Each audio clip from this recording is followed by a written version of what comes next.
Chapter 24 Argus. The old hospital was steeped in dead terror and stale tears. How many people had breathed their last while lying on those small beds? How many had spent their final nights in those tiny rooms, sleeping fitfully while their nightmares rampaged across the landscape of their minds? When Baron Vengeance walked these halls, he fancied he could count every single one of them. The psychiatric ward was the best. Here, even without the sensitivities brought on by his new armour, he could sense the echoes of fear, madness and desperation.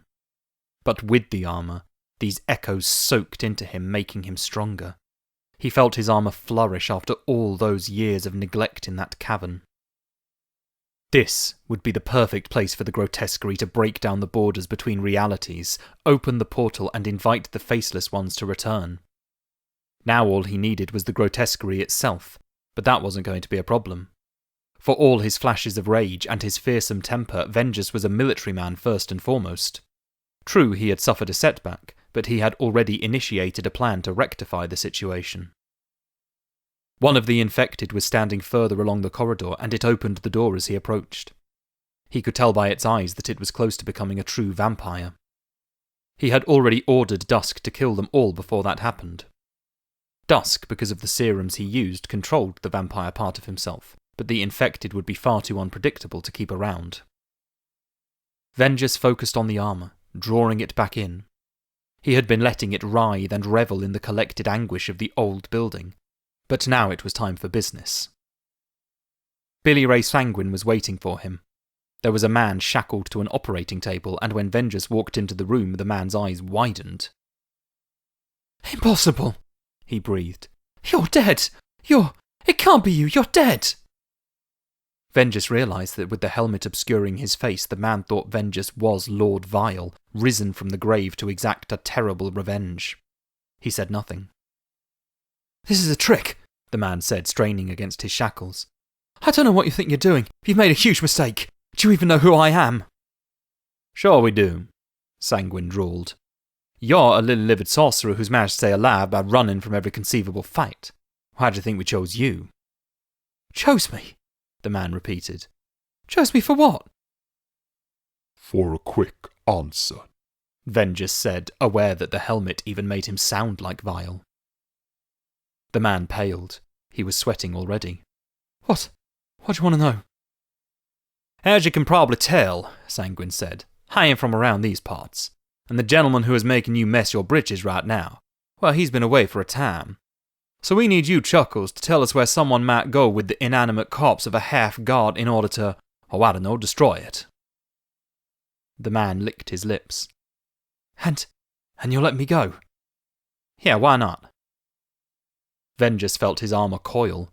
This man's fear was too potent to ignore. Vengeance narrowed his eyes, controlling the armour through sheer force of will. "They go to the sanctuary," the man said. "That ain't what we're looking for," Sanguine responded. "We got people keeping an eye on the sanctuary and they ain't turned up there. We're looking for something a little more specialist, you know." The man frowned. Then, maybe they've gone to Grouse." 10 speckled grouse," Vengeance said.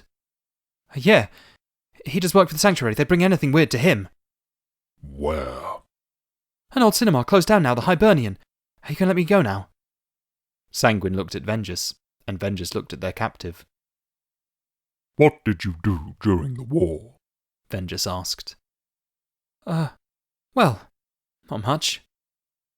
"I know you, Argus." No, sir, we've never met. I did some work for Baron Vengeance, but—" "You supplied Baron Vengeance with the location of a safe house when he needed somewhere to lie low for a few days." "Yes. How would you—" "Skulduggery Pleasant tracked him to that safe house, Argus.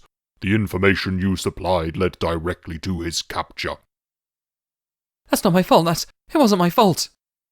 "The safe house was known to our enemies, but in your stupidity you hadn't realized that." "Okay," Argus said quickly. "Okay, I made a mistake and Vengeance got arrested, but Lord Vile, what's it got to do with you?" "I am not Lord Vile," Vengeance said. He reached up and removed the helmet, and it melted into his gloves and flowed into the rest of the armour. "Oh no," Argus whispered when he saw Vengeus's face. "Oh please no."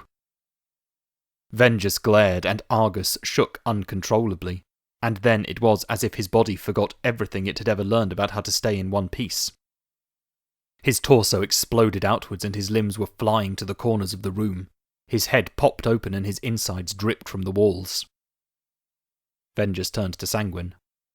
"The Hibernian cinema. We're leaving immediately." The Texan brushed a piece of Argus's brain from his jacket. "And if we happen to encounter any dark-haired young girls along the way?" "You have my permission to kill whomever you deem fit." Billy Ray Sanguine smiled. "Yes, sir. Thank you, sir."